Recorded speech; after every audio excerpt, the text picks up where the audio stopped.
afternoon, meat suits. Welcome back to Read It and Weep, a podcast about movies and friendship. This is season 5, called Kevin Bacon's Exquisite Corpse, and we are just 4 horny reincarnated dads playing a very long movie-watching game. I'm out. I was a dog in my last life, if you can't tell from mine. I was Cleopatra. I'm your host, Alex Falcone, recording in North Koreatown, Los Angeles. I'm joined today by the full panel of reincarnated dads. First up, he's at Anthony Lopez Part 2 on Twitter. He's in Southeast Portland, and he's so ripe he's about to fall off the vine. It's Anthony Lopez. I love stories that really capture what it's like to be married. Every once in a while you see a movie and you see something that's like, wow, I've never seen that in a movie. I'm really glad a movie finally showed this very real thing that happens in real life. Like, I know personally, I know you have one too, Hunter, but when you got married, Hunter, you're not married, but Ezra, Alex, you're both married, and I know when we all got married, the first thing we did is give a wife an 8x10 framed glossy black and white headshot of us. Yeah, specifically his headshot. Yeah, we definitely... To keep on their end table. I love that because it's like on my side of the bed, she could look over, she'd see me, but what if she's looking the other way? You know, it's like... Is the marriage falling apart? So you put a headshot on the other side, now she knows. Yeah, and if your wife ever forgets who you are, she can take the headshot off, look at the back of it, see your rolls, you know, and everything, you know? This is Shooter McGavin. Cool. Glad we're still together. Also joining us, he's the co-host of Old Gamers Almanac, the podcast. He's from the woods of Brooklyn. He believes in God and Glasnost and other things you can touch. It's Hunter Donaldson. Yeah, hey, I chose this movie. So this one's on you. Did you also watch this movie? I did watch it. Okay, good. That would be a bridge too far, frankly. Sometimes there's a tone you take where it's like, I don't think you did the homework. This is a movie sounding a little like that. Watchable with eyes. That I chose. No, there's no way that I would have even considered not watching this movie. I felt like because I just feel like I had to if I was going to make you do it. But I don't always feel that way. I can't tell yet. This is the type of movie you need to watch with the enthusiasm they had making this movie, which is one take only, very fast. Shoot it quick and fast. Let's Shoot go. it cheap. Come on. Let's go. Daylight's moaning. You got any public domain music we can put under this puppy? Let's get this done. This is strange. Am I going to be the only one defending Chances Are today? What? Also joining us from Are you Northern serious? California, he's got you figured out. All he wants is your money. It's Ezra Fox. The right answer is no, he wants my body. This is Alex. Are you really going to be on team funny old boy? This is the movie you're going to bat for. Look, we have so much to do before we get to this. Okay. And I'm not going to say this is a good movie, but I am going to say it is your new favorite movie. I don't want it to be a 3-on-1, so I'm going to start trying now. I'm going to see if I can figure out how to pretend to like this movie. So there are give me just a pieces couple of minutes. this movie. Okay, here's all I'm going to say. I actually thought it might have been better. Like, there was a time where I was like, they might just pull this off, and then they didn't. They for sure did not. I'm clear on that. They didn't. But there were a couple of pieces where I'm like, I am almost on board with this. I was like, I was prepared. I was open to the possibility of liking it more than I was expecting. I was very excited watching this because I'm very fascinated by, like, you know, trends in film and stuff like that. And in the 80s, there was a lot of spirit comedies. Mm-hmm. Right, a lot of ghost comedy, a lot of you still make them every once in a while, you know, but like there's a lot of like you die and you either like come back as a ghost in somebody else's body, or you're reincarnated, or you are like in heaven and you get to come back for little things. So it's cool to have another one enter into the canon, right? Of, you know, the defending your life, heaven can wait, just like heaven. Eddie Murphy did one of these. We could have done. There's another one with Robert Downey Jr. It comes out a few years later that I like a lot better, which is Heart and Souls. Yes, Robert Downey Jr. Yes, Robert Downey Jr. did another one of these a few years later, which is not hard. Yeah, but like this, young Robert Downey Jr. does look like someone else is controlling his body. It's a good cast for something that's inside you. Yeah, I mean, it was drugs, Cocaine but like and you knew there was something alcohol, inside him that Alex. wasn't him. Okay, we'll come back to this, but the point is there are pieces of this. There are bones on this skeleton that I liked. Yeah, you're talking about and Robert Downey Jr.'s pants, his bones. Look, That's I was a okay. I huge was also plot like, point of this movie. I was like not that hot for Robert Downey Jr.'s young face, but he did take off his shirt and he was very muscly. And Yeah. I was like I was complaining out loud about how he's not that hot, and then he took off his shirt, and my wife and I were just like, okay, and then we moved on. But it's just like his rippling back, like, okay, well, that's clearly part of it. Okay, we have other work to do. First, I want to start our show today by thanking all of our fabulous meat buddies, but most especially Gabe, who we're going to hear from more about. We'll hear more from later, more about later. Not really from. This is going to be us talking he's a about ghost Gabe. But now. if you'd Gabe the ghost. if you'd like to. Gabe the Ghost is keeping us limping down the tracks like a ghost train. So if you want to join Ghost Gabe, you can go to Metreon.com. We really appreciate everybody who supports the show. Before we start the segment about the game, we're going to start with segment 1, the news. First up, I need an important news update. Ezra, what is in the donut news? Oh, what did we learn this week? I actually saved this just in case it came. Oh, hold on. Can we get some donut news segment like patter? So I bring this up. Yeah, so just a quick reminder to everybody at home. Last week we were talking about the delay of the NASA space launch, and Ezra said he was aware of this news story because he is subscribed to the Dunkin' Donuts newsletter. Krispy Krispy Kreme newsletter, and Dunkin' Donuts newsletter's gotten really right wing over the last few years. I really can't follow it anymore. Yeah, but he likes so biased. He likes some more an airier news. He likes the Krispy Kreme news, melts in your mouth. So this is Ezra's donut news time. I learned a few things. Okay, so I now know that there's a long weekend that happened. Because it was kick off the long weekend with donut emoji, and there are 3 ways to make So Labor Day, you found out about Labor Day from the donuts people. Yeah, okay, great. Yeah, we did. Yeah. Oh, they didn't say why. They just said it was a long weekend. Well, and we had to make our long weekend even sweeter, but I wasn't quite sure why. It was Labor's birthday. So wait, it did say celebrating promo code Labor Day, all one word. I don't know what it is, but it's long, so that's good. Yeah, it was nice. We got a 3-day weekend because of Labor. I also know Labor. that summer ends because it says say farewell to summer with its hot deal. So that's the end. Summer's over now. Oh, is it the end? Is this the end of the summer? When is the end of summer officially? It's not. I mean, like there's like feeling summer and there's like there's thinking summer. Thinking summer is like. Yeah, I mean it's like 140 in LA, so it's hard to think like, oh, summer's going away. Time to get those sweet. Even though people are rolling out all the fall flavors, and I'm fine with spooky fall flavors. I like it. I'm excited for spooky fall. Spooky fall, the best fall. Yeah. I was just thinking today, are we going to be able to, given our current movie game, is someone who's in charge that week going to be able to steer this into a spooky movie for October coming up for Spooky Month? That'll be fun to find out. Can we manage spooky and still stay within the game? So. And also, I hope so too. I hope we can get The Rock in there because it's still going to be The Rocktober. I know. Is there going to be a Rock movie? So much to find out. Well, that's some pretty good news. You learned some good stuff there. If you want 2 more, yeah, please keep going. I want more donut news. So there's one that says the sweetest fundraiser for your school. So it says raise dough, with like the dough for your school. Yeah. So I now know also the school is probably back in session and probably massively underfunded in America. So those are 2 things. Yeah. This is the hard-hitting newsletter that tells you all about the underfunding of schools in America. Yeah, it's this. They have to to get the the eyes on there, but the subtext is deep. It goes. You have to kind of read into it. Well, yeah. If you want to get when you sign up for the fundraiser, you have to use promo code "the problem with federal block grants." The last bit I got is also treat yourself to our new churro dough collection. So there's churro donuts, which are kind of like 3 donuts, like kind of linked together. I would say, like Olympic rings, or like braids? 3, but basically that. I mean, I can't see what's in the middle if there's holes or not, because it's all like it's got cookies and cream. It's got dulce de leche on top. Looks very good, but sure. So I don't know. Maybe this is more of like a maybe a more multicultural future, I guess. And actually, wait, it is. I actually do think it is. There is like a month. Let's see, is it Latino? Yeah, Latino Heritage Month. I think is actually starting soon. I don't know if it's what they're doing this for or not. That starts on September 15th. Right.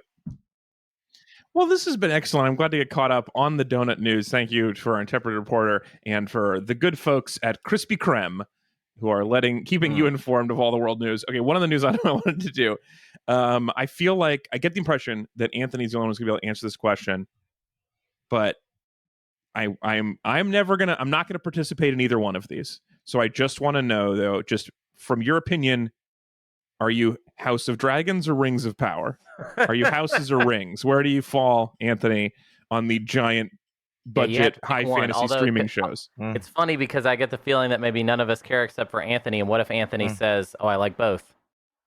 Yeah, I mean that's the thing. I'm kind of watching both right now. You are watching both. Are they both good? Oh no! So I watched the first 2 episodes of Lord of the Rings: Rings of Power. It's very, very expensive looking. Maybe literally the most expensive TV show ever made. It looks like the most expensive TV show ever made. I wasn't super hooked into the first 2 episodes, but I am going to continue watching it. I'm a big Tolkien fan. I really like this universe and world he built. I do. I think it's really interesting, especially because they're running back to back, to have them as something to juxtapose every week. I think is going to be fun, especially because I think one of the minus the sort of like shitty culture war, the worst people on the internet are furious with Rings of Power because oh my god, elves of color or whatever. Yeah, and then it's not like this white paradise. Look, Tolkien didn't create the Lord of the Rings to be like an all white paradise. That's what Portland was created for. All right. Yeah. That has changed over time. But I think Tolkien has the right to do what J.K. Rowling did, which is 30 years later announced that one of the characters was black and she just forgot to mention it. Or what about this? What about Tolkien is probably going to be around for a long time. We can do whatever we want with it. It's ours. He's dead. We're in charge. You know what I mean? Even if let's say someone digs up some piece of paper that where it's like Tolkien is saying some messed up stuff that we don't agree with, it doesn't matter. And we've won. He lost. Yeah, and you know what I mean? While he was alive, was a very avid anti-racist. Right, he was really against apartheid in South Africa. He spoke out about a lot of things. He really talked about how he thought racism was bad and ignorant and all this great stuff. And I think so. So besides the sort of shitty culture war stuff about it, one of the things I'm really enjoying about Rings of Power is how Tolkien-y it is. Especially when you compare it to like Game of Thrones and sort of modern fantasy, which is very grounded. It's very gritty. It's all shades of gray, right? There are no good guys. There are no bad guys. Everyone's kind of in the middle.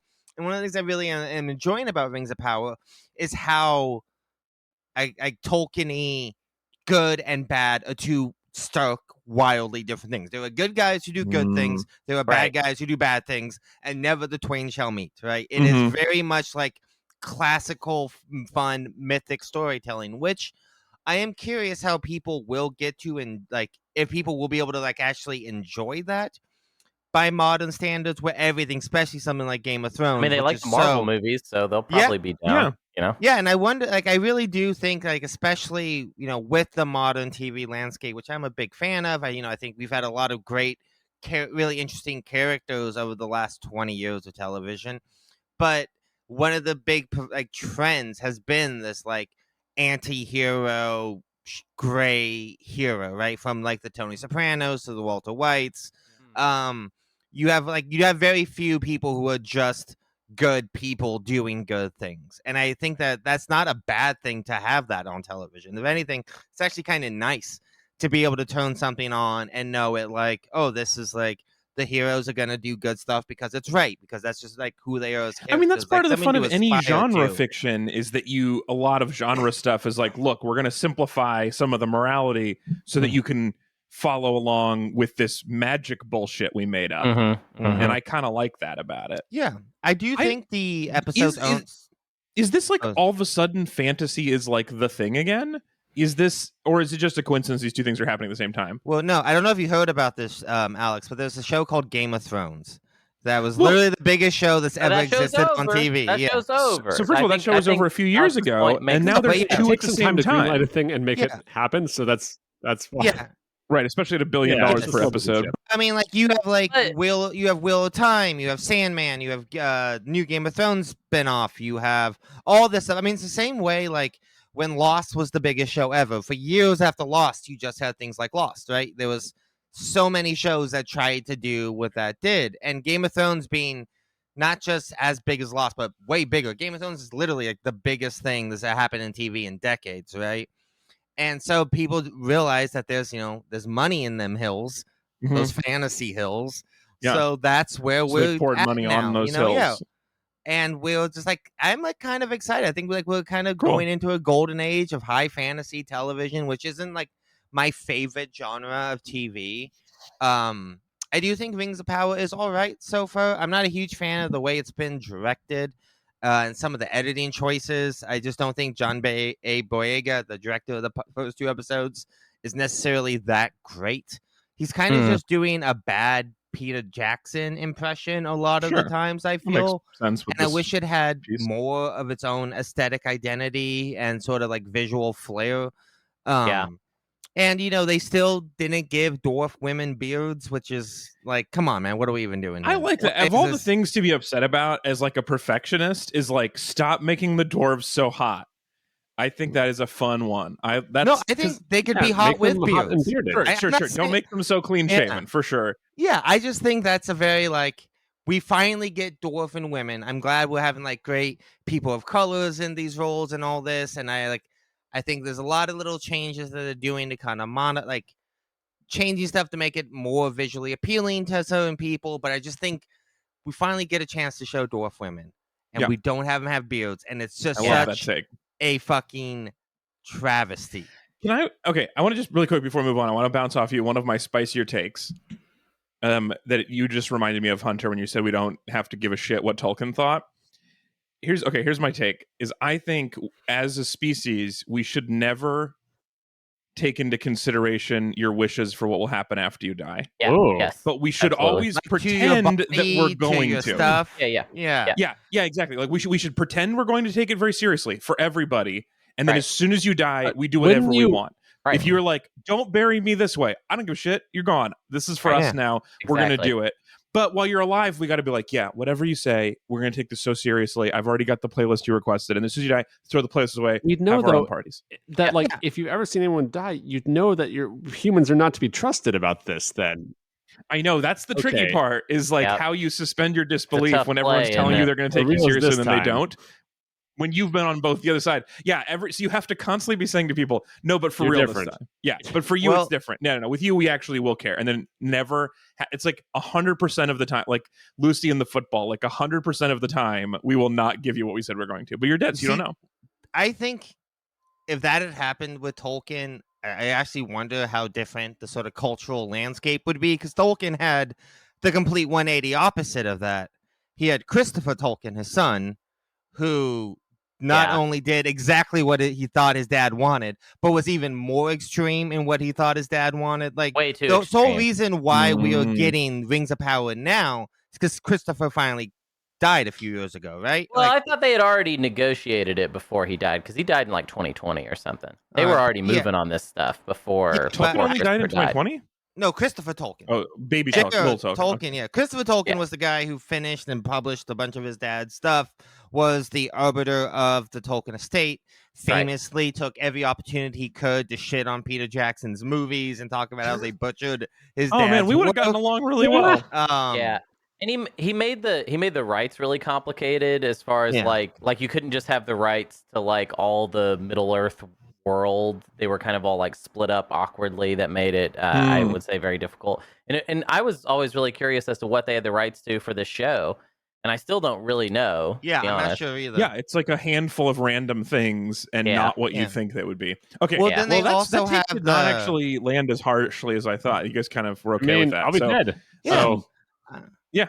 Okay. Cool. We're gonna keep moving. Give it a watch. I'd be interested if you guys watched the first 2 episodes. What you thought of it? I don't think I'm gonna watch Dragons, because I did not like Game of Thrones. I watched the first episode of Dragons. It was gross. It was way too gross for the first episode, for the pilot. I don't need that. Yeah. This is what I've heard, is that it's a little gross, and Rings of Power is a little slow to start, and neither of those are my favorite thing, but I'd rather go slow than gross. Get some grossness. Yeah, put them on. Yeah. Counteract the slowness. Dual monitor it. I like that. All right, that's how I'll do it. I'll try that out. All right, let's move on. We have a very important movie to talk about in segment 2. All right.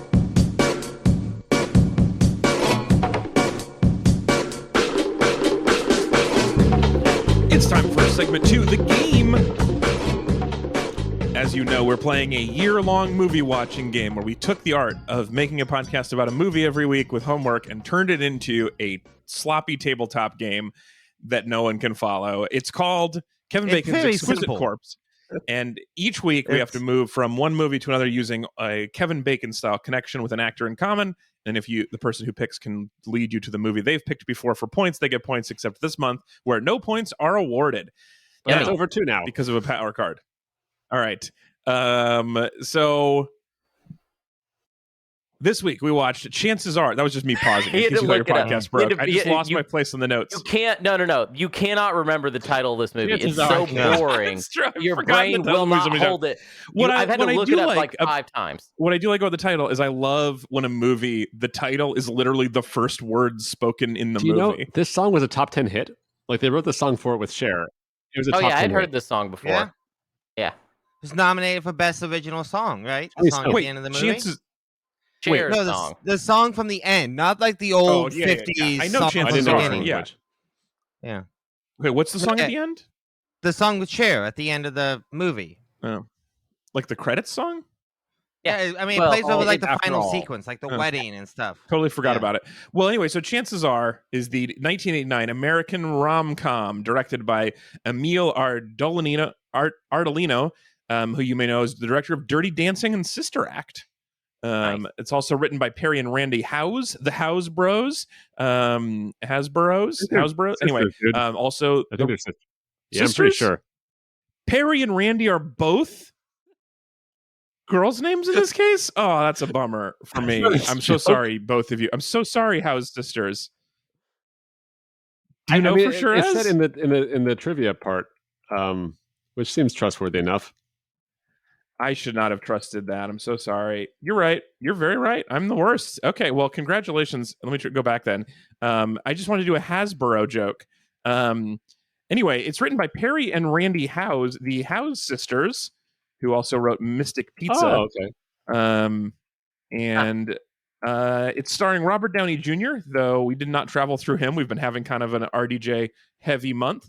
It's also starring Sybil Shepherd, Shooter McGavin, and most importantly, for our purposes, Kathleen Freeman, who was in our movie last week. Oh, yeah. That's how we got here. I forgot. Oh, yeah.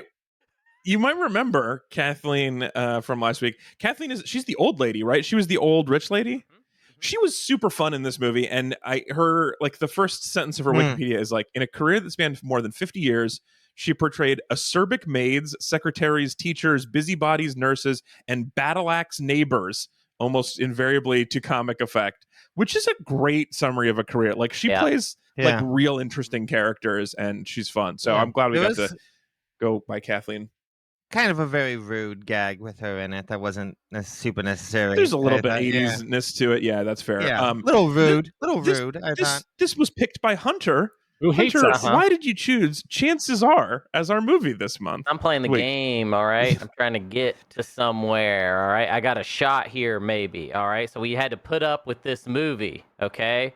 Because I'm just playing the game part. Right. I don't care about the movie part. Movie part sucks. Sometimes people... So Anthony mostly is movies over games, and you have gone both ways. But this week, you are all game, no movie. Well, I want to get to my movie. It's been so long. It's been forever. And I'll do whatever it takes. And the gambit here, which we'll come back to in a second, is that Hunter was the last pick of this round, which means it's time to redraw order for next month. And so if Hunter gets drawn again, he can complete his mission? Or is there one more? If I'm first spot or second spot, I can probably get it done. Because with second spot, I can just say, hey, so-and-so, you pick this movie, and then I'll pick mine. So there is one more step in the middle, though. There's one step in the middle between my movie and is it a good movie or not a good movie? Hard to know. I don't know. It looks like it's good. Is it a movie or is it a game movie? Well, it's a collection of short films. Okay. But it's 3 of them. And it was released in cinemas. Sure. Okay, fair enough. For those of you who have not seen Chances Are, which... Chances Are. Chances are you haven't. Chances aren't. Cut that from the podcast, please. Don't approach the bench. If it helps, I only just thought of it as I was saying it. I didn't plan that because it's too dumb if I planned it, but it works for improv. So let me give you the summary in 4 bullet points because it's a pretty straightforward film. Okay. Shooter McGavin and Sybil Shepherd are married and super duper in love, and also their friend Philip is in love with her too, but everyone's just cool with it. Shooter dies jogging across the street when the light was red for some reason, but he's in the middle of so much shit. He's so busy because he just found out he's expecting a child. He just proved that a judge is on the take from the mob, that he refuses. He simply will not take dead for an answer. He refuses to stay dead, so he rushes out of heaven. Proof. There must have been a cut plot line that like the mob found out he had that photo and killed him. I like that. Right? Yeah, that's got to be it. This is a loose thread for sure because it's so weird that he's like at first very patient and then is like, aha, my turn, and then doesn't look at the oncoming car right there. That Megan thought that maybe that was a murder. I don't know. As somebody who's been hit by 2 crows in my life. Oh, me too. I don't think that would have killed him. I also thought that was like believable at all. It did not look like anything. Yeah, it needed to be more of a Meet Joe Black situation to really drive home how much possibly. This was kill the guy. I would say hands down, if there was like an Oscar for best ever practical effect of a person getting hit by a car or whatever, like best car hit effect is Meet Joe Black by a lot. That was wasn't practical, by the way. The Meet Joe CG? Black, that was not. I was just trying to figure out what the name of this award was, but the best ever person hit by car effect special effect was Meet Joe Black. Certainly the most memeable. It is definitely the most memeable car hit in the history of cinema, which is an achievement. Yeah, it was an incredible achievement. This one was fine. But anyway, so he refuses to stay dead. And it turns out the rules of this heaven are that if you want to go back, fine, go for it. It's up to you, man. We're pretty chill. You just have to start out as a baby in Cleveland. And so that's what he does. You have to just be a real Karen about it. Go in, speak to the manager, yell at them. Yeah, so there's 2 heaven employees we see, and they're basically like, look, sir, you're dead. And then he's like, I would like to speak to a manager, and they're like, fine, you can be alive again. I mean, you can bully the employees of heaven. Also, who are the employees? Did they live and then they had to go to heaven and then just still sometimes work? They can come to Earth. I don't understand how that works. Only some, but not all the time. But the only trick is heaven. It's more of a reincarnation processing plant, right? Well, that's kind of how I read it. Yeah, I think that's probably fair. The only thing was that the employees had these like 2-inch thick crystal tablets as their like iPads. That was shaped like the 10 Commandments? They looked a little biblical, was what I was going to say. Yes. So, and also the movie does have a couple of other religious things later. So it sort of, to me, implies like a Christian reincarnation, which is strange. But it's not standard. You don't get reincarnated normally. It's just only if you're a real piece of shit customer. But then, even then, they have to give you a memory wiping shot. But the guy who's working is not great. So he forgets. He had one job, forgets to do it. So Shooter McGavin goes back to Earth as a baby with some memories. 22 years later, he's now living inside Robert Downey Jr.'s body, along with the cocaine. The two of them are pumping through his veins. And while hanging out in Washington, D.C., and while he's there, he bumps into his former wife, former best friend, and current daughter. All of his memories come flooding back, and he's able to tell his former wife who he is, and she, in some sort of strange fantasy of what marriage is, has decided to not move on to the extent where she's been like making food and feeding it to the headshot of her deceased husband like an Egyptian pharaoh. And then anyway, so he convinces her, not quickly, but eventually convinces her that he is by doing this through. There's a trick. You have one trick. If you're like, hey, I'm a time traveler, I'm somebody else in the body, there's a trick. It's the trick. You say, here's a thing that I couldn't possibly know. And the person's like, oh my God, it's you. And he's like, for the first 10 scenes they hang out, he doesn't even bother. And then later he's like, oh wait, I'll do the trick now. Way, and then all of a sudden, I recommend anyone who's in like a relationship or, just has friends, whatever, establish what that phrase is beforehand. And you'll cut out a lot of time later on when it actually happens. This is a classic Houdini, I think, right? He told his wife that he like they have a secret passphrase that if anybody ever, because there was like he was like into busting mediums, so they had a passphrase that was like if this really exists, the medium will tell you this code, and that's how you'll know it's me. And she tried it a bunch of times, it never happened. As in also where it's like I spent my last 10 years debunking this. In case I've wasted my life though, and this is real. Contingency plan. Well, the harder part though, she kept forgetting the passphrase because they had to reset it every year after she died or after he died. So anyway, password. And it was cap sensitive, so that was really. She was always, the medium was always like, I can't tell if this is a 0 or an O. But anyway, this will come up in your newsletter next month when Krispy Kreme tells you that it's Cybersecurity Month with some sort of lock-shaped donut. Anyway, so he's running around in Downey Jr. He convinces Sybil that he's her husband in this child's body, and that does one thing and one thing only. It doesn't bring back a flood of memories. It doesn't overwhelm her with the emotion of seeing her husband again.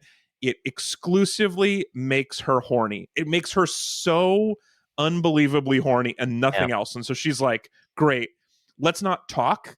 Let's have sex right now in the kitchen, in the living room, like in front of the picture window. Classic rom-com awkward situation. Also, as a weird side note, his daughter is also in love with him. And Philip is still in love with Sybil. So you could say comic situations unfold, although they mostly don't. She was in the sexual prime of her life, right? She was. I agree. She hasn't gotten laid in 23 years. All of that is great. I just feel like two conversations and then you get horny. I just feel like there's other things first and then horny. And she was just like, oh, you're back. I always knew you would be, and I've been saving this for you, and then just ready to go. Anyway, meanwhile, Philip is still in love with Sybil. And then he gets a pretty major concussion, and then really not good. And that shows that Robert Downey Jr. that actually Philip is better. And so then Robert Downey Jr. also has a major concussion, and his concussion, while he's knocked out in the hospital, the angel finally has a second to come back, give him the shot that he's been neglecting for not just the time he ran out of heaven, but for 22 straight years. He's forgotten to give this guy the shot. Finally comes back just after he's told a bunch of people, gives him the shot. He forgets everything. And then Robert Downey Jr.'s character is like, cool, I'm going to have sex with this girl who we all know is his daughter. And then everybody is okay with that. Yeah. And that's the real ending. The key to the end of this movie is that both his best friend and his former wife, both of them know with 100% certainty that this is him reincarnated and that he is in love with his daughter, and they are just chill as hell about that. The movie was like, hey, the problem with this is that he's aware of it, and we're going to fix that, and then there's no other problems that we need to address. Yeah. And I don't know who was the best man at your guys' wedding, but it was definitely a dude 23 years younger than you who you met 6 days ago, right? Yeah. That was the best man at your wedding. Also, Anthony. Yeah. The guy who tried to fuck didn't have a you lot of other friends. a week ago. The 23-year-old kid. Who was in the middle of having sex with your current wife when he passed her off to you. Yeah. Right. It's a very strange situation. I got to note something for the show because I just want to say that of the 5-second summary aspect of the show it's is not I feel 5 like seconds, 5 point, but yes. Whatever. It's the part of the show where Alex does his dirtiest work. he rigs it. He rigs the story. He doesn't portray it fairly. Okay, almost every single time this is true. Yeah. Okay, it's because he's getting that payola from the big movie company. I do. I got the mob money. I just want to say, for the first time ever that I can remember, I have completely no notes for that summary. That is exactly what the movie was with the bullet. There's no notes. Okay. Yeah. I appreciate that, Hunter. It's very kind of you to say. I think they're always pretty fair, but this one also. Yeah. I love one of my favorite things in movies is when they have to like give someone like a idiosyncratic thing so that somebody else can recognize them in a different life. In they're reincarnated. And the wilder they are, the more I enjoy them. Like to me, like the number one with a bullet is in Face Off. The way John Travolta's character rubs his dirty hands down people he loves his face. Yes. And that's how they know it's him. You know that thing that literally nobody has ever done or would ever does do? Be something no one would ever do. That's how you recognize it's him. If it's like 2 out of 3 men like to rub a gross hand down your face, it wouldn't be recognizable. It is so insane. Harry Potter has a good one also where it's like this like tongue licking thing in the 4th movie where it's like yes. Yeah. Oh yeah. Like people in the corner of your mouth. Yep. Yeah, that's weird. But the face one has definitely always been the weirdest. But I the think one in this movie is where he puts salt on his hand like he's gonna snort it off the back of his hand. He puts it on like he's doing a bump of salt and then pours it onto the corn. Yeah, and then he like pours it into a closed fist, so he can it's into the fist. I thought it was onto the back of his hand. Okay, so he puts it in his fist like he's like a magician putting a handkerchief in there, and then he's gonna use his fake thumb to make it disappear. Yeah, like he's doing poet magic, poet playing craps with the salt is what he does. It's brilliant. I love that I hadn't thought of that, but that's a great genre that I'm now gonna pay close attention to in movies. Yeah, it is always so weird when you have to come up with something, and whoever came up with that deserves to be in jail. That's what I would say. Whoever came up with this is his recognizable thing. And then when she sees it, that's not even what triggers that it's him. She sees it like, oh, that's weird, but a lot of guys do that. No, they don't. No, like that's just in the moment when she was like, oh, this is my husband coming back from the dead. Because he also does the fucking weirdest thing I've ever seen. I've asked him to stop doing it. I say it embarrasses us whenever we go out to dinner with our friends. You do the fucking salt hand thing. Look, but no. Here's what I want to say. I want to talk about this right up top. I was kind of interested in these characters and this premise. I like the choices they make every time is like so different from what I think a human would do. And every step of the way, like I mentioned, like they're like, oh, you're my ex-husband, let's start kissing, instead of like, let's process that like the afterlife is real and all this other stuff. Right. Immediately just into kissing. But also like he's at this party, they met him 5 minutes ago, and then the daughter's like, I think I'm in love with him. And then he's like, hey, I've gone through all of your china. I know where all of your fanciest things are. And they're like, oh, that's so silly. Do you want to live here? Like every step of the way, they're just completely wild choices. But this premise, he was in a hurry, he got sent back into a baby's body, and he finds them, and he doesn't even know it's an accident, and the memories come flooding back. Like maybe I just want to watch those other ghost rom-coms you're talking about, because I was more than I expected to be, because we read the premise last week and I was very upset. I was like almost here for this, and I also felt like they said enough things early on where they're like, oh, the mob thing is in the background, he took that picture, oh, what's going to happen with the mob and the judge, and like, oh, he's like, is Philip going to actually say something? Oh, maybe it's going to be that Philip was actually the father of this child. Like there were several places where I thought it could go interestingly, but him just being like, oh, I forgot I was your dad, and then everybody being cool with it, it's just not what I was expecting. And if you really think about like what it's like for the mom, I think to like the sociopathic mom, I think at this point. Insane. Yes. Insane. So she knows that you used to have all of the memories of her former husband, her deceased husband. Even, but you forgot them today. Well, she doesn't even know if they're going to come back. Like they might be like dating for 6 months, and then he's going to be like, "Wow, you look super familiar." Here's the fun thing about this: like, even if you like get rid of that, where it's like, "Look, this was never my old husband." Like, she still was hooking up with him. Like, it's still like a Mrs. Robinson kind of situation where it's like, this is important information for your daughter. She's like, yes, totally. Also, just the idea that she was like, my husband's soul in this child's body, right, is going to be fun for me. Like, we're just going to pass that off. People are going to be okay with that. Fine. There'll be no issues with that. Yeah, very weird, very very strange. All of the implications of this movie are super wild. Just one of my favorite little things. I love the implications of the way heaven is set up in this, or like heaven's waiting room or whatever, where everybody is the age that they died, because the implications of that are pretty wild, where it's like, if you are like a rock star, you live fast and die young, you show up in heaven and it's just almost exclusively old people, like you went to the symphony or something. Oh no. Also, if you like live longer, it means you're like less fun in heaven. The longer you live, the more awkward your body is going to be in heaven. Or if you die very, very young, you're just like, oh, I didn't learn words yet, so I don't get any words in heaven. Like, like the implications of heaven this way are so weird. Also, like, because like Shooter dies young, right? Shooter McGavin dies young, gets hit by a car. Sybil lives much longer. So let's say her and Philip get together. They die in their late 90s, Titanic style, holding hands as a boat sinks. They both go to heaven. Now her young former husband is there. He is still in love with you, but you've got your old ass husband and you're old. Yeah. Are you still together in heaven? I mean, every part of this is so weird. This is classic heaven dilemma stuff, man. This is what, people.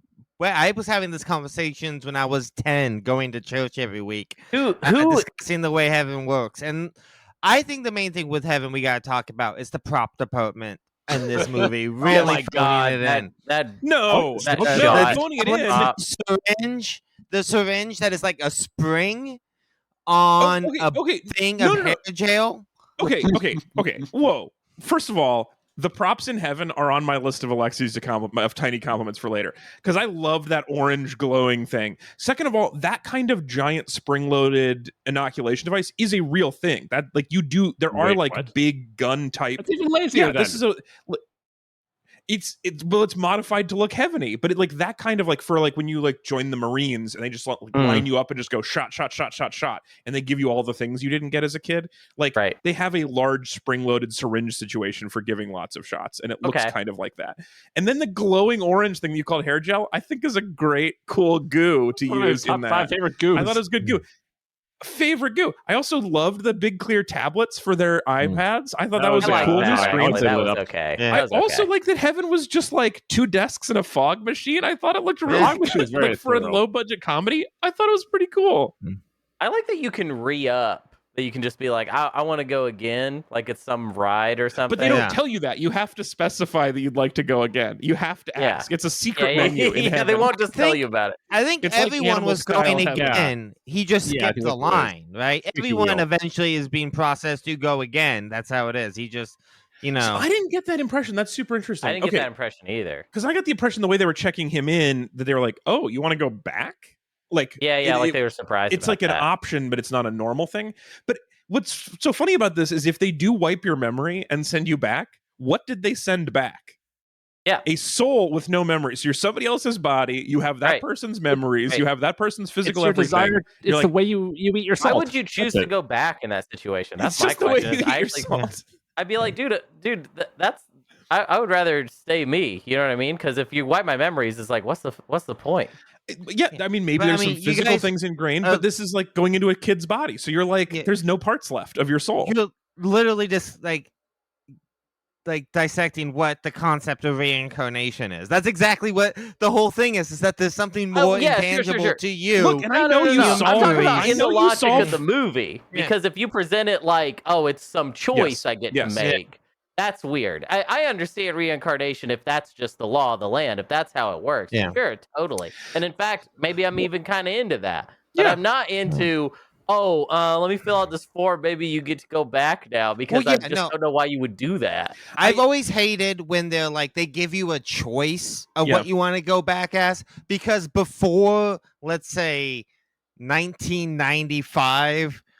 no one would choose to go back to like a lot of the people who were disenfranchised and in really bad conditions throughout. Well, and in fact, this history. One of the low points of this is that there's a brief series of jokes where they're like, heaven is a little bit racist. Where they're like, do you want to go back to this group? And he's like, nope, never. Oh God. Everybody like has a hearty laugh about how weird it would be to go be a person from that country or whatever. You're totally right. Yeah. The weird racist heaven. Also, he was so set on this getting reincarnated in DC as if like he wouldn't be able to figure out how to take a train at any point, like in his lifetime. Yeah. Well, I mean, he didn't want to be in Cleveland for obvious reasons, but right. I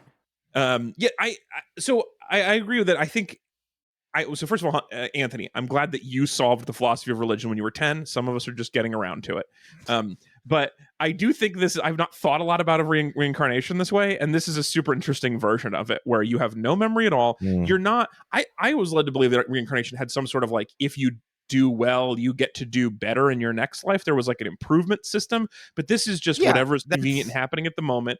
And you don't, and I was also led to believe that with reincarnation, you like some part of you knew, and this is like, no, we wipe your memory. But I also love the implication that in heaven, your soul would like to remember, but they invented a goo at some point.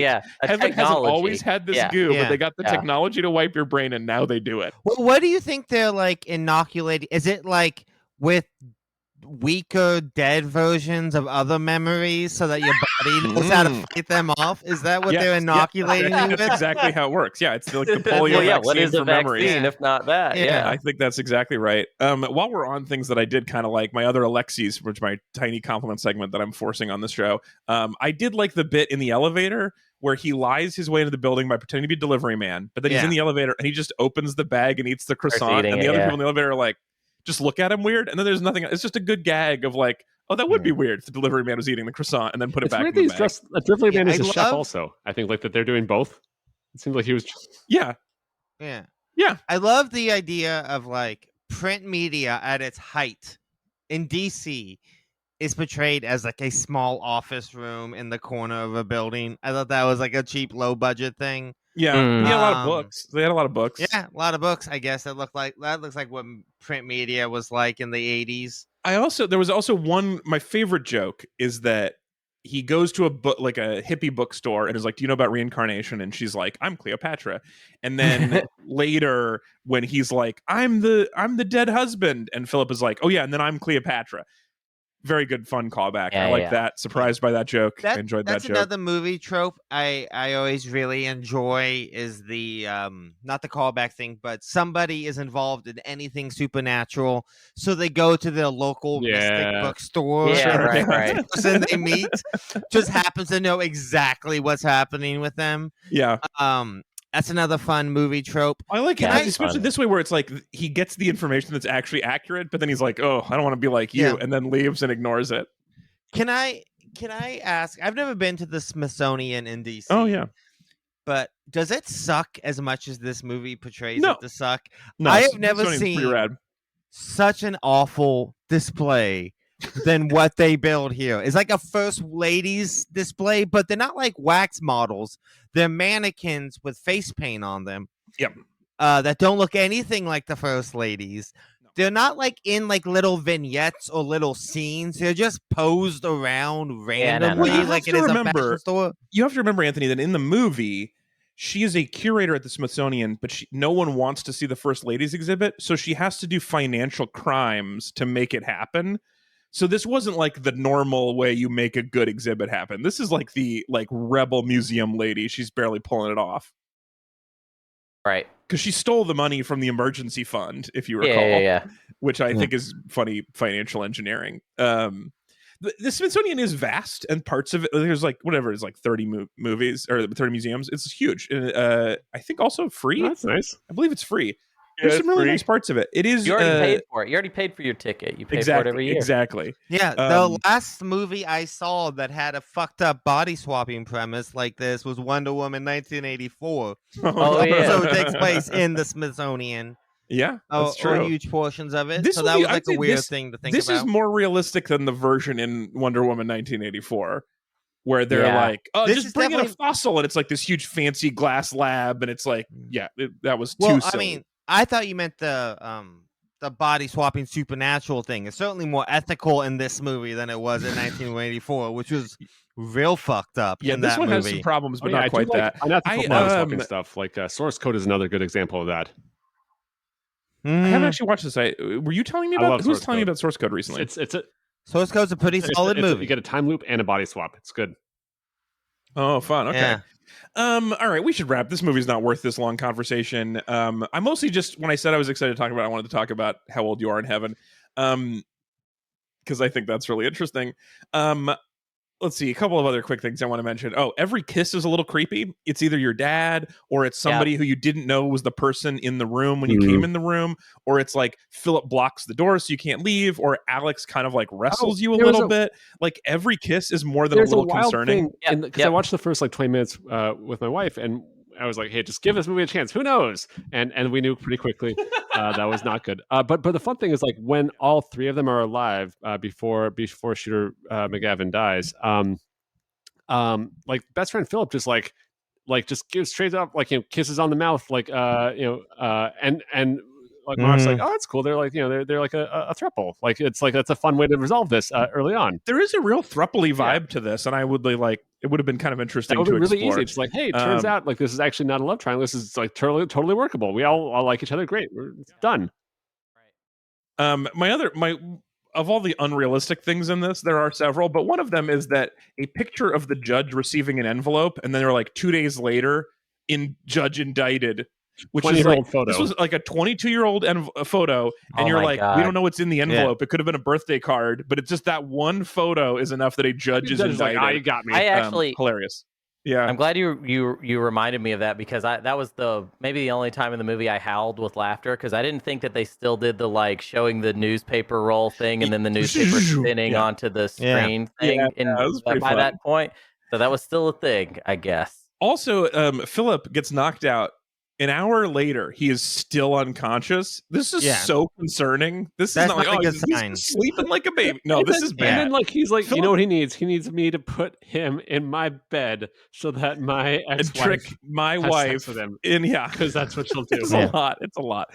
All right, this is more than enough. Let's move on. First, though, we have a lot of business to do today. So, first order of business, we need to rank this movie in the season 5 master quality list. This is going to be a weird one.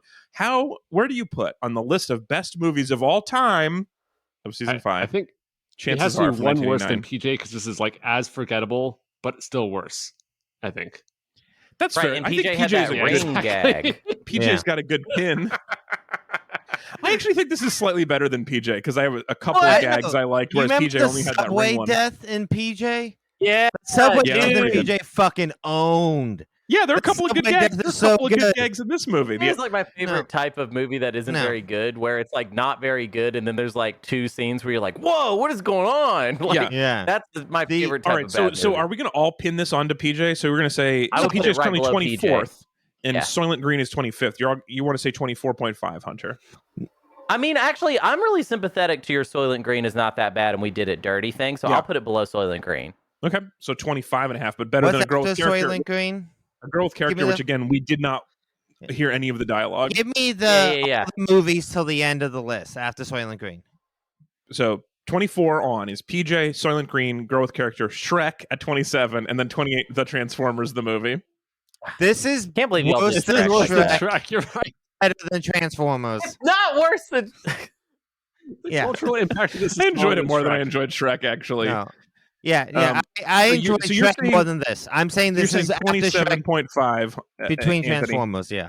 Ezra, what do you think? I think Anthony's one me where this is worse than Shrek. Like this, not as culturally important as Shrek. That's true. It's definitely not as culturally important, but where Shrek is inaccurate, because Shrek should have been number 1. It's a weird. I said it last week. I'll continue to say it. Should have been number 1 or last. We agreed on that. It should have been number 1 or last, and then we took the Psycho's Gambit and we put Shrek somewhere on the list. Whoa, Hunter, don't include me in this. I did right by Shrek. All right, you guys fucked it up. All right. Listen, I did it too. I also put it last. I really hated the Transformers movie. Okay, so what this did though, we just had a really interesting thing. So this ends up with 107 points. I put it below A Girl with Character, but ahead of Shrek, and that's where it ended up. 27. With 26.75 total votes, so 27th place. Chances are, it's slightly better than Shrek. All right, next order of business. It is time. Well, normally at this time we would ask what movie is next, but we don't have an order, so we have to redraw for round 8 of the game. Come on. And previously we've had some pretty similar. Anthony's been first 4 times out of 8 or out of 7. And Hunter has been last 5 times out of 7.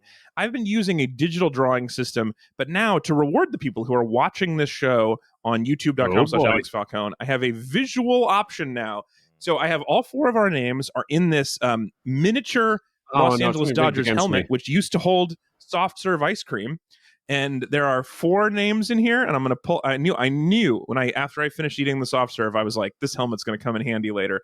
And sure it did, as a visual. That one won. That's the winner, right? They are all 4 exactly the same size piece of paper. They all have our names in the middle, and I cannot see any of them. So I'm going to pull. Before you do that, can I give you one last thing about Chances Are? Just something I had just noticed, and I cannot stop thinking about this. On IMDb, when you go to the Chances Are page and you look at the photos, there are 7 photos from the movie, all in black and white for some reason. And then the last multiple pages of photos are just photos from the DVD menu.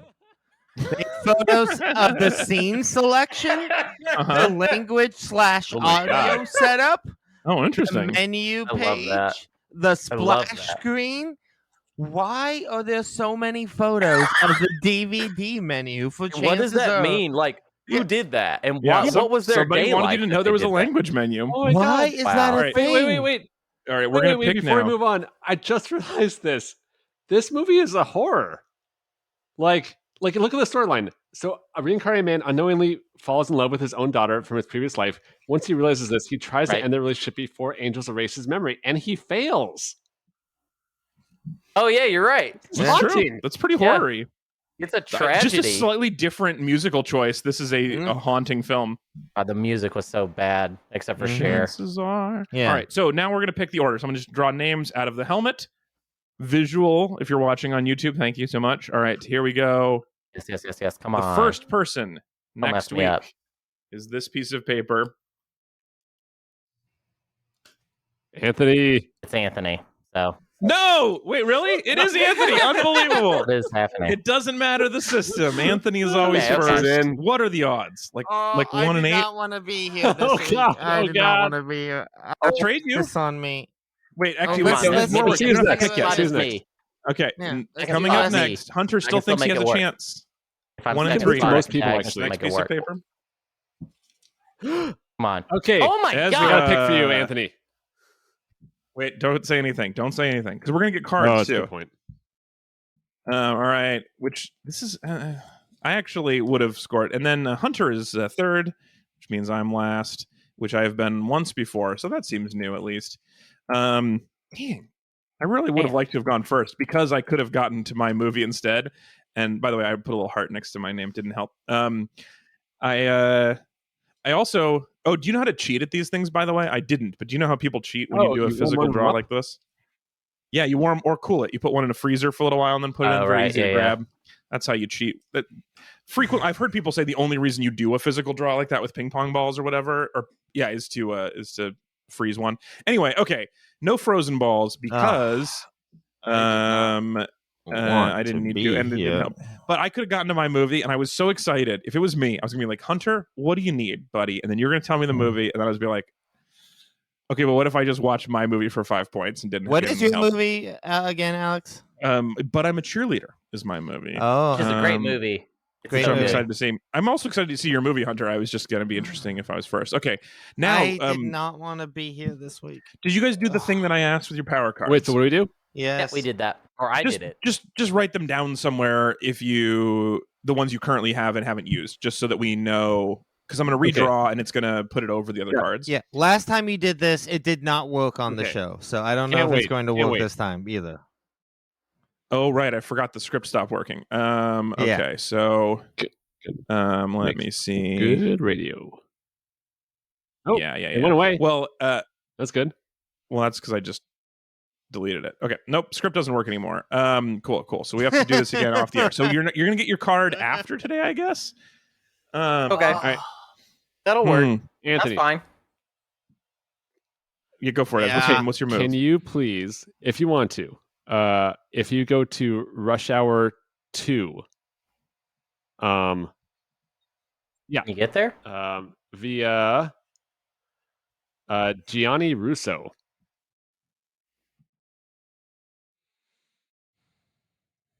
And then what? Then what I will happens? split points. What I happens would go after you, and I would pick Hero after that, and so I'd split points with you.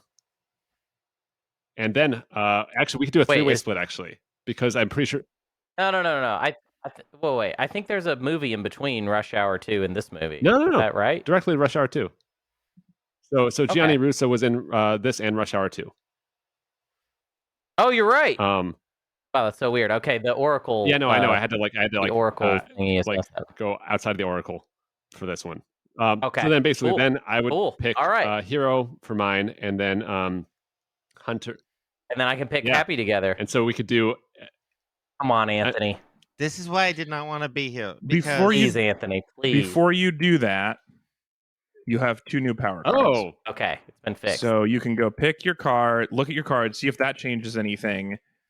But you should have new cards. So, oh my god, I got a power card that I like. You don't have new cards, Anthony? No, I have a weird thing in my unused code. Changed names, and then I have. Well, that should have been. I do have one. Hold on. That should have happened. Is you should have lost your old card, and that's why I had you write it down. It's in the wrong spot. Hold on 1 second. Give me a second. Hold on. I'm trying to figure this out. This is, as always, incredible radio. Oh man, this is gonna be confusing. No, this is good. This is good. I think this is very dramatic now because we're gonna see if the card changes whatever 2 move you were gonna try to do with Ezra. But everybody now, and you keep your old cards. You're not throwing away your old cards, but you do. Yeah. Okay. Literally, my 2 codes are the exact same code. No, they're not. Like, they're different things, but no, they are literally the same idea in the same exact. Twice. Yeah. So here's the thing. What do you think? Here's why I didn't want to be here, because you guys had a lot riding this. I want to help you two. I want you to get to where you're going, but I don't want to watch another bad movie. I want to watch a good movie. This Rush Hour 2's not bad. It's not great. What's Rush Hour 2? Rush Hour 2? Rush Hour 2. Here's Rush Hour 2. Oh, okay, I'd watch that. Here's what I there's a lot of good actors in this movie we just watched that have very good movies I haven't seen. No. I like Christopher McDonald. Here's the thing. If because here's my problem is picking movies that feature people that don't speak English just does not vibe on the show at all.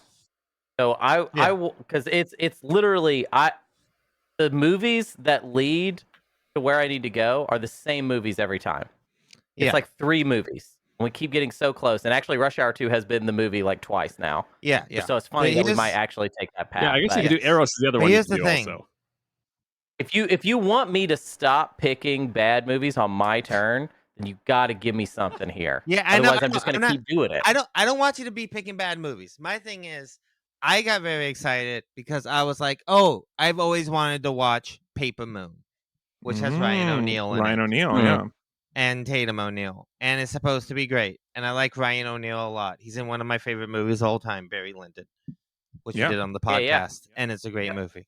Yeah, it's pretty interesting. Great movie. I think about that movie a lot. So here's what I'm seeing here. What I'm looking at. I'm looking at. All right, I'm not gonna do that. I will just watch Paper Moon on my own. No, time. I think that's a good pick. No. I just would like to also point out that we could go through Mary Stuart Masterson and get to the Stepford Wives, the original, which I love.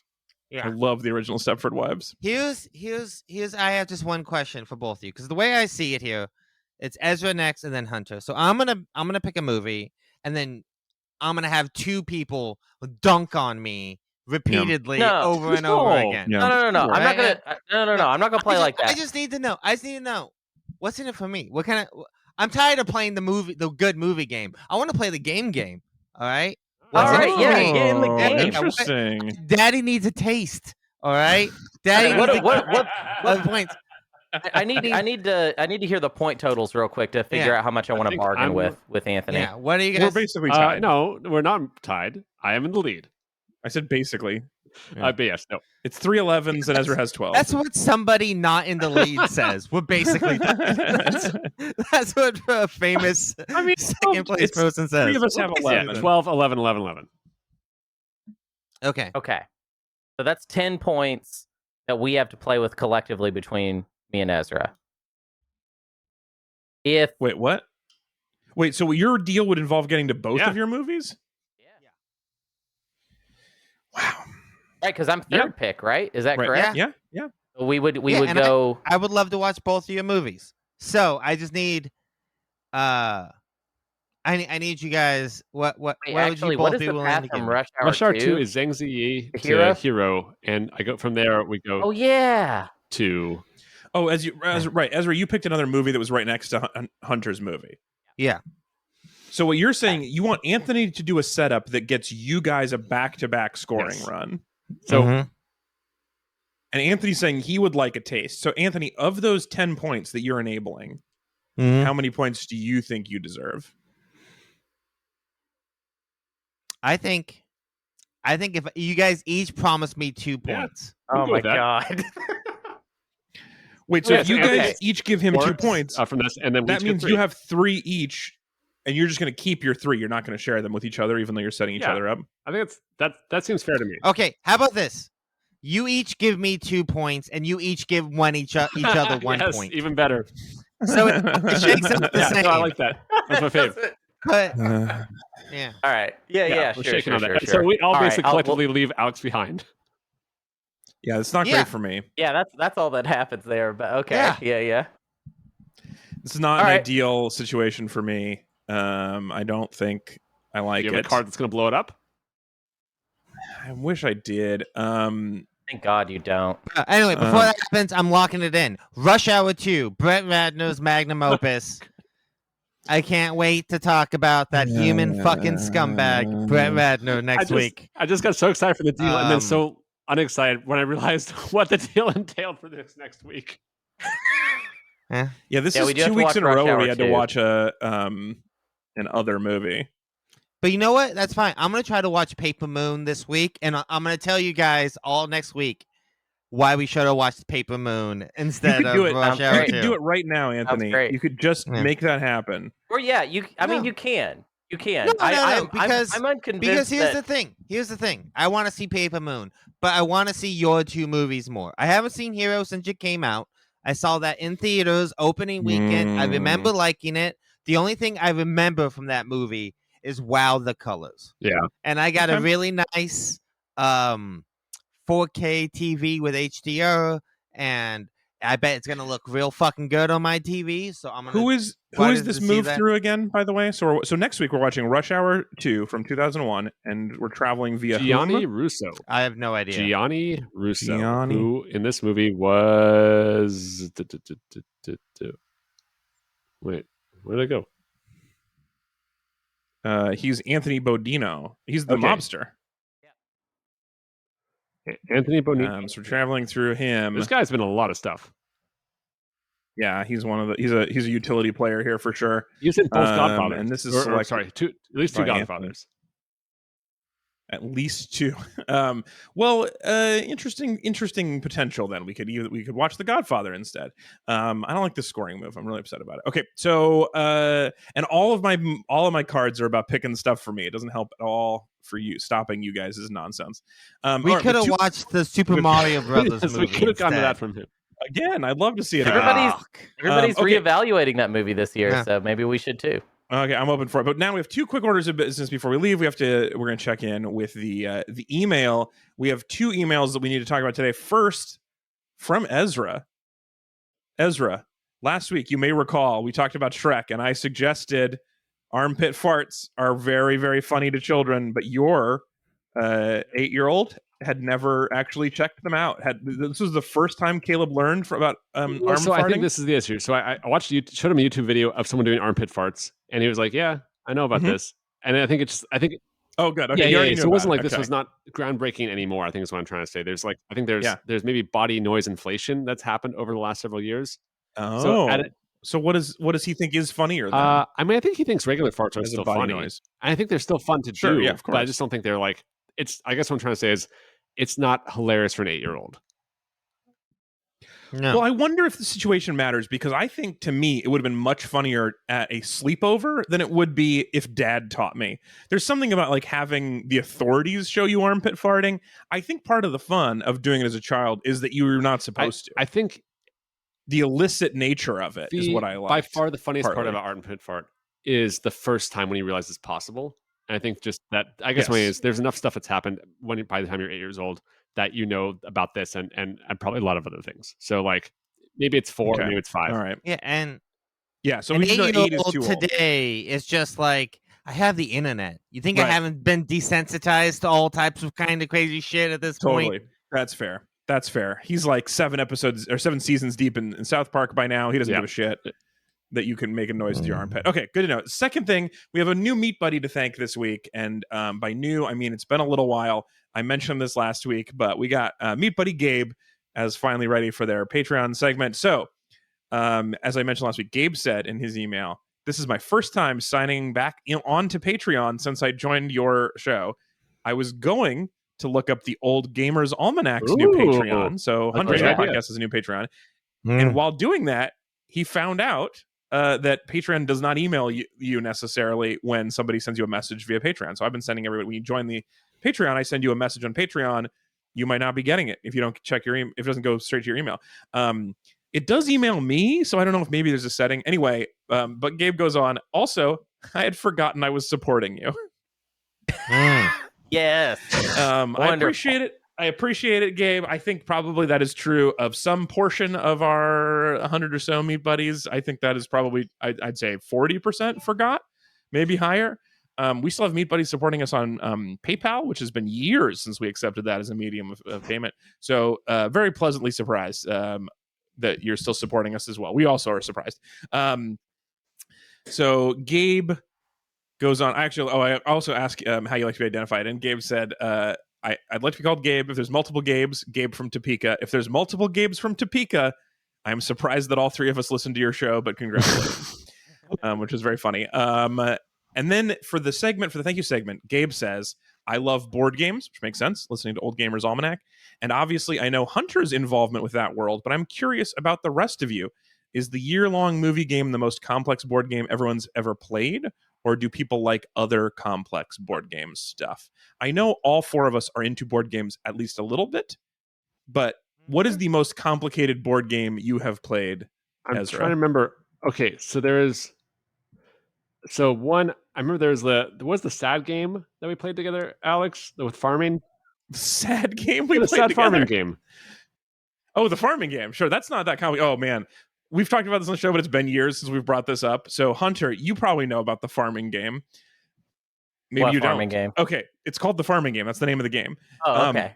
So there is a game. It was invented by a farmer in Washington State to teach people how hard it is to be a farmer. And so it's got like a Monopoly-style board game. But you go around and do farming stuff. And it's clearly built by a farmer because it's not very well, it doesn't seem super like playable. But the best part of it is you're going around and just terrible shit keeps happening to your crops over and over and over again. You're getting wiped out every year. And the goal is to win. If you do so well, if you get so much money out of the system, the prize is you get to quit your other job and farm full time. That's his prize. It's That's very hilarious. Funny, like to show you how much farming sucks by how unplayable this game is. Do you, if you like are really bad at it, does the government come in and give you a bunch of money to keep you afloat? I do. I think that he was kind of skipping over that step, but because it was done in the Pacific Northwest, one of the bad things that can happen on the board is a volcano going off, and the game is set up such that you'll have several times that a volcano will go off and destroy all of your crops. Like, it's a little bit implausible. He might be playing up the bad things, but anyway, that was not the most complicated that was game. It was certainly the least playable. The fun farming game that I've played with friends Phil and Neil was, I think, Agricola or Agricola. I'm not sure how to pronounce it, but that was a Agricola. Complicated one. Yeah. For sure. This is like many hours, and like this is a good time before I had kids. That was like, this is like a game that we kind of like would be haunted a little bit on your last moves. It was like, oh, I messed up. Like, and you really see like how like you'd be playing it in your head. That was a good one. Yeah. I can't find it. I think it might be downstairs. I recently got a cool single player tabletop code called Solitaire. There's like this interesting it's like this Lovecraft. It's like this Lovecraftian mystery game. It's really fun. It's kind of like Clue, but single player. I really have been enjoying playing that recently. But yeah, no, I have a lot of friends, especially one friend who him and his wife are really into collecting a very expensive kind of like German-made board games. And before they had kids, we would go over there all the time and play them. Since they've had kids, that has slowed drastically, and COVID hasn't helped as well. But yeah, we would go all the time and play, different games there at my wife's place. My wife's parents' place, not my wife's place. They live out in kind of the boondocks in this place called Beaver, Oregon, and didn't have a lot to do for a while. So we bought them a bunch of games. We bought them a game called Azul recently, which has been a lot of fun to play over there. But yeah, there's a lot of A lot of good tabletop games. So it sounds like for both of you guys, which I think this is true, and is true of me as well, is like we have all played some complicated board games. We are not the instigator of the most complicated board games. The games that take several days are not the games that the three of us play very often, but all of us are like up for it. If I could find the time, we're all up for a certain amount of like complicated pieces. I think the most like convoluted game I've played is Power Grid. I don't know if any of you guys have played this. It's a beautiful game. I love little wooden pieces. It is. I think the fourth time I played it, it was pretty fun. But it is just. It's just a lot of rules. It's just a lot of doing, like a lot of figuring out what the pieces is. Auctions is repeated auctions. I'm not crazy about an auction. Let me put it this way: I've played a lot of really good tabletop games. I have dozens, hundreds of hours logged doing that over the years with friends. But every single time I play one, I will need the rules re-explained to me.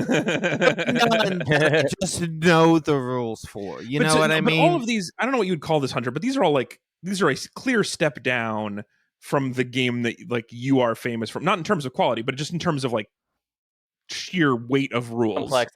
Complexity. I don't know about that. Power Grid is actually pretty complex. Twilight Imperium, I wouldn't say is more complicated than Power Grid. There's just more stuff. More stuff doesn't necessarily mean more complex. You know what I mean? Yeah. Like just a sheer amount of things doesn't make it more complicated. I've also liked. I mean, I've played plenty of D&D in my time, and I enjoy very much the D&D part. Although I enjoy. We played a lot of D&D together. We've played a lot together. It was very fun. We've had some very good times. I prefer the role playing to the fighting. I don't care about rules lawyering as much as some people do. I really like creating wild situations, and I love improvising through characters. I love when a DM has not thought out a character, and then all of a sudden it's like, oh, that plant has to come to life and talk, and you got to figure out what that character talks like. That's the fun for me. Is we're just playing an improv game with no audience, which is very similar to doing an improv show. Almost but I very much enjoy that part of it. So I don't know. It's not quite the same, but I really liked your turtle guy, Alex. I still think about your turtle D&D character sometimes. I think Joey Doomfuck is my favorite character, but the turtle was pretty fun. Was all right, but he had that regrettable name, though. You know. Well, it was his UFC name. Right. His Christian name. Yeah. That was Joseph Doomfuck. He's pretty good. Thank you for walking right in that one again. I haven't done that joke in years. Oh, it was fun. Yeah, I had a fun for Tartuga. My turtle character was really fun. Yeah. I like your turtle. What is the turtle man race? Whatever that is. Yeah. Yeah, whatever. Yeah, I enjoy the improv stuff. I enjoy we have to use this mage hand to have not have sex without touching or whatever. I like the insane weird things. Right. I remember playing Secret Hitler with you one time, and you were like, you hated it. You were having a panic attack. Well, so as the you thing didn't like lying. You mentioned, so I hate lying. I'm not good at it, and I also just it's not fun for me. It takes the fun out of games. I also do not like. I don't know if this is interesting, but I do have to leave in 4 minutes, so it's gonna be very quick. But I have sort of toxic competitiveness since I was a child, and one of the ways I've been able to overcome it is by by being non-competitive in most situations, so I can turn it off. And what I don't like is a game that is fun, and then that comes up where that burbles up. Yeah. And I feel it right now where you guys are like, hey, we figured out a system where all three of us score points and you can't do anything about it. That's not as fun. That's hurting me a little bit. I'm not enjoying that as much. So I understand that. I understand being whoa, I don't know why my competitive nature is being triggered right now, but it is. It's just funny that social deduction triggers it in you, which is a shame because those are my favorite games to play with really creative people. Or games where you lie to each other. Alex, you should just think of this point thing as the world paying you back for making us all watch Shrek last week. That's true. We did have to watch Shrek. This is all balanced. No, it's an interesting episode. No, it was a good episode. It was good content. I had a lot of fun recording it. But you made us watch Shrek. You have the world of movies we could watch, and you were like, let's watch Shrek. So that's just balance. You're the one who made it be a non-scoring week, so that's when I use it to do investigations. I think that was still related to you. Okay, we have to wrap. I have to go, but that's a little bit of a board game conversation, so thank you, Gabe from Topeka, Gabe's from Topeka, all three of you. We appreciate all of you listening, especially the Ghost Gabe who donated, and everybody who's got a ghost donation that's just running automatically, whether or not you know about it, keeping the show on the tracks. You can become a Meat Buddy at Metreon.com, and we appreciate everybody who donates to the show. Thank you so much, everybody, for listening. We'll be back again next week, as mentioned, talking about Rush Hour 2. If I haven't seen Rush Hour, am I going to understand this? Yeah, they're still rushing. Am I going to be able to follow it? Yeah. Okay, they're still rushing. Rush Hour 2. Just all rushing. Rush Hour 2. Still got to get to work, every day at the same time. All right, well, join us for that. You can become Meat Buddy, Metreon.com. You can watch the show if you want to see our faces while we talk at youtube.com/AlexFalcone and decide if we look like how we sound. And you can, Hunter is sitting in front of a green screen, so you can do whatever chroma key work you want to make him sitting in front of anything else you want. And anyway, that's enough. And you can send us an email, podcast@read-weep.com. Thanks for being here, Anthony. It's great to be here. Hunter Donaldson, good chatting with you, buddy. Thank you. And Ezra Fox, always a good time. And we'll see you guys next week. Bye. Bye. And Cesar. Bye.